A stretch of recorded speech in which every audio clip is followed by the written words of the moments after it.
The city had changed, but not enough.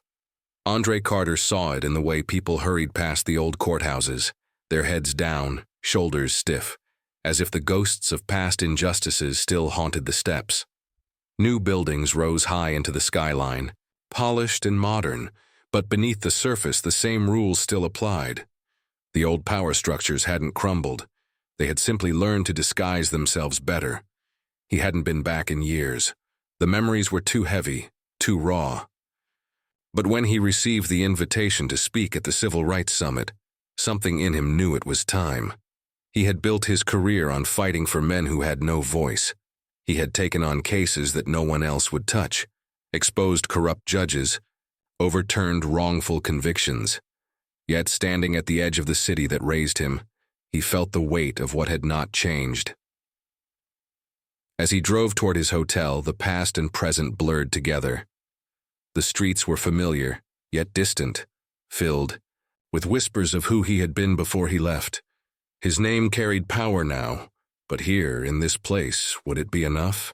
The red and blue lights cut through his thoughts. He sighed before he even glanced in the mirror. He had always known this moment would come. He pulled over, turned off the engine, and placed his hands on the steering wheel. No sudden movements. No attitude. Deference masked as politeness. It was a script he had memorized long before law school. The officer approached, slow and deliberate. Andre didn't recognize him, but he recognized the look, the unchecked authority, the presumption of guilt. "License and registration," the officer said. His voice carried something extra, not just an order but a challenge. Andre kept his voice even. "Can I ask why I was stopped?" A smirk. "Step out of the vehicle." Andre exhaled through his nose. He knew the game. If he argued, he was resisting. If he complied too slowly, he was refusing. It didn't matter that he was a lawyer, that he knew his rights better than the officer did. His skin had already made him guilty. The officer grabbed his arm the moment he stepped out, twisting it behind his back with unnecessary force. "You're under arrest," the officer muttered. "For what?" "Resisting." Andre clenched his jaw. The pavement was rough against his cheek as he was slammed down, a knee pressing into his back. He could hear the murmurs of bystanders, the rustling of clothing as people reached for their phones. He didn't struggle, didn't shout. That's what they wanted, for him to break, to fight back, to prove them right. "Stay down," the officer barked, though Andre hadn't moved. He tasted blood in his mouth, and for a brief second, he was a child again, sitting in a courtroom, watching his brother get sentenced for a crime he didn't commit. He could still hear his mother's cries. This was how it started, and if he wasn't careful, this was how it would end. But not this time. As the crowd swelled and the camera lenses zoomed in, the officer smirked down at him. "Bet you won't." "Try that again," he muttered. Andre stayed silent, staring straight ahead. The cameras were rolling. His face was captured. Soon, the world would know what happened, and they would know exactly who they had just put in cuffs. The cold air in the holding cell carried the weight of exhaustion. Andre sat on the hard bench, back straight, hands resting on his lap, his body still aching from the pavement. Around him, men shifted in silence, some slumped in resignation, others watching the door with tired eyes, waiting for their names to be called. This was a place of waiting, a place where time moved differently, slow for the forgotten, swift for the guilty, and non-existent for the innocent who had no business being there in the first place. He exhaled through his nose, his fists tightening. He had been here before, not in a cell but in a courtroom, watching helplessly as his older brother Elijah was sentenced for a crime he didn't commit. The judge barely looked at him. 3. Public defender didn't fight. The system swallowed him whole that day, and Andre had never forgotten. "This system ain't built for us, baby." His mother's voice echoed in his mind. He could still see her clutching her chest, rocking back and forth as Elijah was led away. A guard called his name, sharp and clipped. He lifted his chin and stood. The man waiting for him wasn't just another officer. It was the police chief. His face drawn, his hands stiff at his sides. He didn't speak right away. He simply stared, Andre could see the wheels turning. This wasn't just an arrest, this was a mistake, one that would cost them dearly. "Do you even know who you just put in here?" The chief's voice was low, but it carried. Officer Daniels, standing at ease near the door, shrugged. "Some thug with a fancy car." The chief's jaw tightened. "You arrested one of the most powerful civil rights attorneys in the country." Daniels' smirk faltered, his eyes flicking to Andre for the first time, properly seeing him. The name was clicking into place. The reputation. The work. Andre didn't blink. He wanted him to see, to feel the full weight of his mistake. The officer's posture shifted slightly, but his pride held him up. "Didn't look like much when I had him on the ground." Andre tilted his head. "That's the thing about power. You don't recognize it until it's too late." The video was everywhere, before Andre was even released.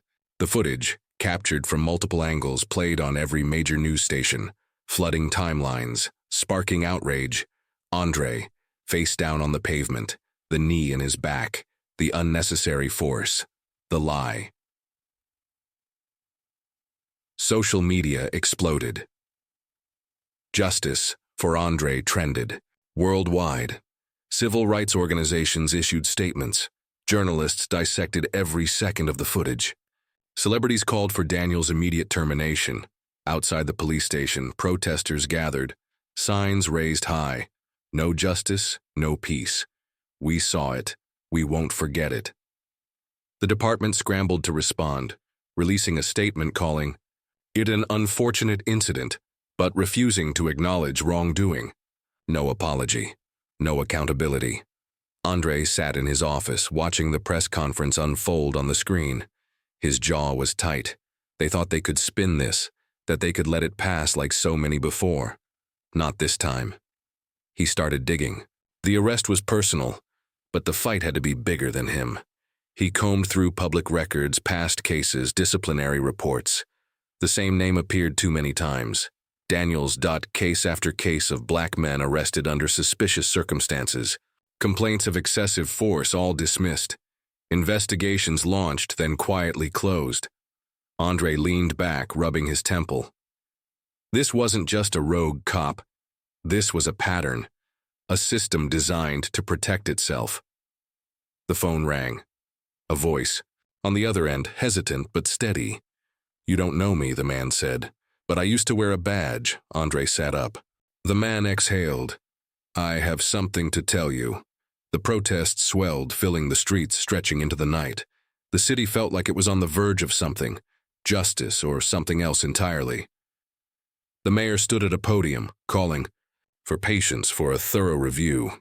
White residents defended Daniels, claiming he was just doing his job. The black community, exhausted from years of watching cases like this disappear, refused to be silenced. Andre walked through the crowd, reading the anger, the pain. He saw people clutching signs with his name, saw young men and women with fire, their eyes. A teenager stepped forward, no older than 16, his hoodie pulled low, his voice raw. "You really gonna make them pay for what they did?" Andre met his gaze. He saw himself all those years ago, standing in a courtroom, helpless. "I won't stop," he said. "Not now." The offer came in quietly.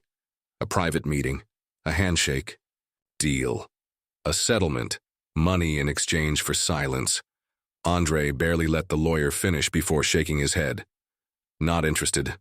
Instead, he filed a federal lawsuit against the city and police department, exposing decades of corruption.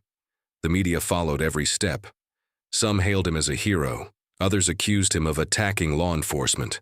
And then the threats came.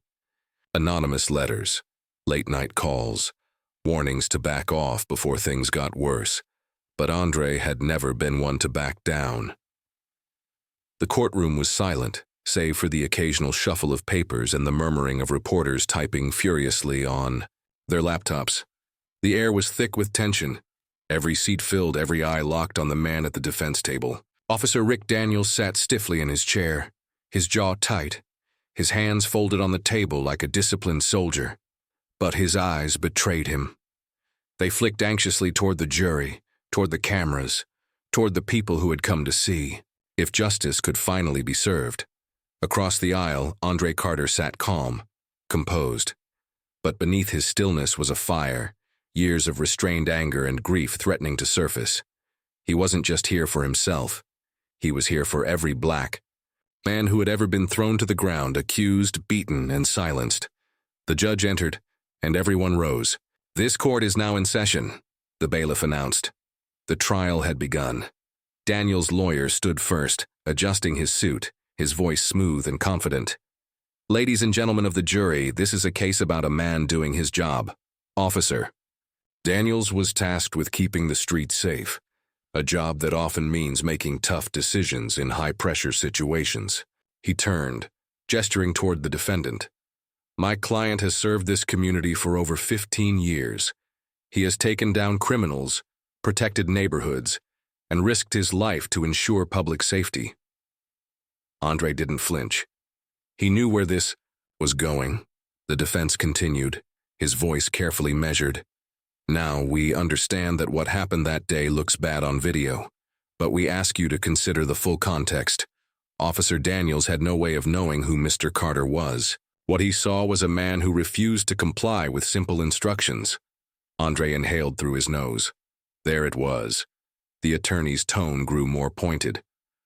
"The prosecution wants to paint my client as a rogue officer, but the truth is, Mr. Carter was uncooperative. He questioned orders, he challenged authority, and in that moment, Officer Daniels made a judgment call, a call he would make again to protect his city." Andre's lawyer, Rebecca Hall, rose, her voice cutting through the air like steel. "Objection. That is an attempt to justify excessive force." The judge nodded. "Sustained. Stick to the facts, counselor." The defense attorney lifted his hands. "In mock surrender." "Of course, Your Honor." Then, turning back to the jury, he added, "But I ask you, what was Officer Daniels supposed to do?" Andre watched as some jurors shifted in their seats.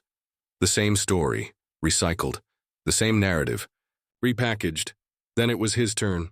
Rebecca approached the bench, her voice even, steady. "Your Honor, the prosecution would like to enter Exhibit A into evidence." The screen at the front of the courtroom flickered to life. The viral video played, the footage shaky but clear. Andre, being thrown onto the pavement, the knee pressed into his back, his voice calm but firm. "Why are you arresting me?" Daniels's voice. "Stop resisting." The sound of the pavement scraping Andre's cheek. The murmurs in the courtroom grew louder. The jury sat motionless, watching the brutality unfold in real time. When the video ended, Rebecca turned back to the jury. "That," she said, "is what Officer Daniels calls a judgment call." Daniels' lawyer jumped up. "That video doesn't show everything. It's out of context." Andre stood.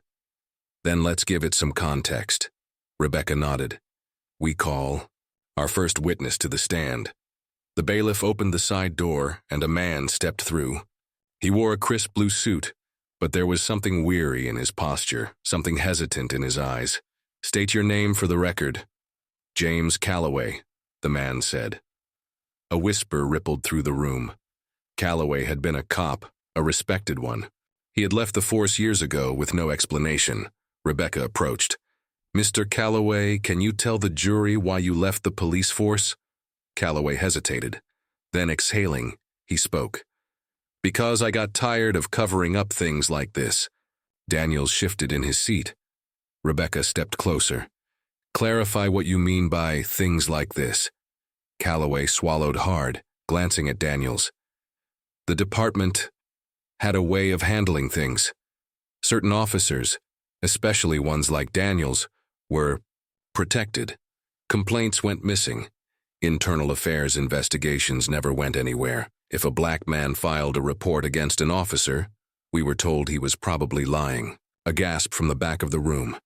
Daniels slammed his hand on the table. "That's a damn lie." "Order," the judge barked. Rebecca didn't flinch. "So you're saying there was a culture of cover-ups?" Calloway nodded. "Yes. And Daniels, he was one of the worst. We were told to back him up no matter what, to say he was justified, even when we knew he wasn't." The room was deadly silent. The judge turned to the jury. "We will recess before deliberation." Court adjourned. The jury left. The city held its breath. Hours passed. Reporters speculated. Protesters chanted outside. Then the doors reopened. The jury filed back in, their expressions unreadable. The judge looked over the room, then turned to the foreman. "Has the jury reached a verdict?" The foreman stood. "We have, Your Honor." Andre clenched his hands under the table. The foreman cleared his throat. "On the charge of excessive force, guilty." A ripple of sound, a collective exhale. Daniels went rigid.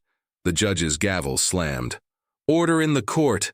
Outside, cheers erupted, people hugging, crying, chanting. Justice had been served, for once. But Andre remained still. He knew better than to celebrate too soon. One conviction didn't fix a system. One fallen officer didn't change the culture that had created him. As he stepped outside, reporters swarmed him. Questions were thrown at him from every direction. "Andre, do you believe this will bring lasting change? Is this justice or just a single victory? What happens next?" Andre adjusted his suit, met their gazes, and said, "This isn't over, not even close." The courtroom was silent. Not the kind of silence that signaled relief or closure, but the kind that carried weight. The weight of history, of injustice, of centuries of fights just like this one. Andre Carter sat still, watching as the judge prepared to deliver the sentence. Across the room, Officer Rick Daniels sat with his hands clasped tightly, his once arrogant smirk long gone. His lawyer whispered something in his ear, but Daniels barely reacted. He already knew. The judge adjusted his glasses, then cleared his throat. "In the matter of excessive force resulting in bodily harm, we find the defendant, Officer Rick Daniels." He paused, glancing at the jury foreman. "Guilty." A murmur swept through the courtroom. Some gasped, others exhaled audibly. Outside, the roar of the crowd gathered on the courthouse steps was deafening. Daniels' jaw clenched. His lawyer shot to his feet. "Your Honor, we request—" The judge held up a hand, silencing him. "Sentencing will be carried out in 30 days. Officer Daniels, you are remanded to custody." Two bailiffs approached, pulling Daniels to his feet. He resisted at first, his eyes darting toward Andre. "You did this," Daniels hissed under his breath. Andre didn't flinch. He held the officer's gaze, unreadable. "No," he said, voice calm. "You did." The police department scrambled to respond, issuing a statement about commitment to reform and announcing a task force to investigate similar cases.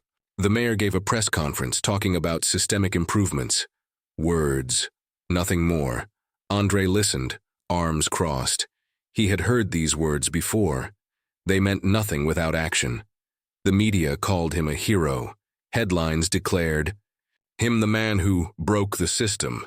News anchors analyzed his case, praising his resilience, his legal expertise, his courage. But Andre didn't feel like a hero.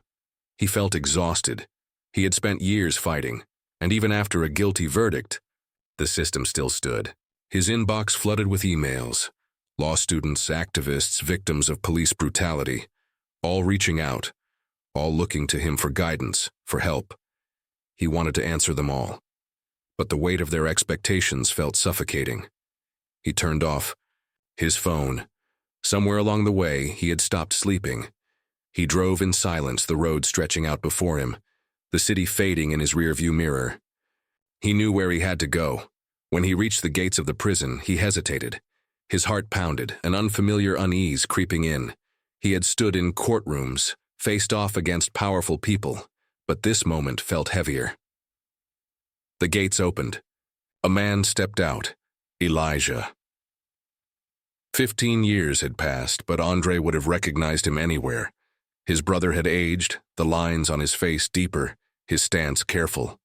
But his eyes, the same eyes Andre remembered from their childhood, still held something unbroken. For a long moment, neither of them spoke. They simply stared at each other. Then, without a word, they embraced. 15 years lost. 15 years of fights that Elijah should have never had to endure. But now, standing together, the past felt distant, painful, but no longer in control of their future. At a university event, students filled the auditorium, eager to hear him speak. Andre had done countless interviews, press conferences, and speeches before, but this was different. These weren't politicians or legal analysts. These were young people who wanted to fight, who wanted to change the world but didn't know where to start. After his speech, a young black law student approached him, shoulders squared but eyes filled with uncertainty. "How do you do it?" the student asked. "How do you keep fighting?" Andre studied him for a moment.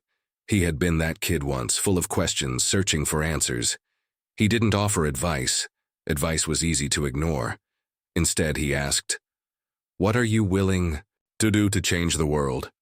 The student hesitated, then straightened his shoulders, determination settling in his expression. Andre nodded. Hope was alive. As he walked through the courthouse one last time, he looked up at the towering pillars, the halls filled with whispers of cases won and lost. He had spent his life fighting within these walls, knowing they had failed so many before. But outside, the city pulsed with life. It was different, yet the same. Change was slow, but the first cracks had formed. Headlines declared a reckoning in the justice system, but Andre knew better. The real fight didn't happen in the newspapers. It happened in quiet moments, in unseen battles, in choices made away from cameras. He took a deep breath. The fight wasn't over. It never was. But this time, they knew he wasn't backing down.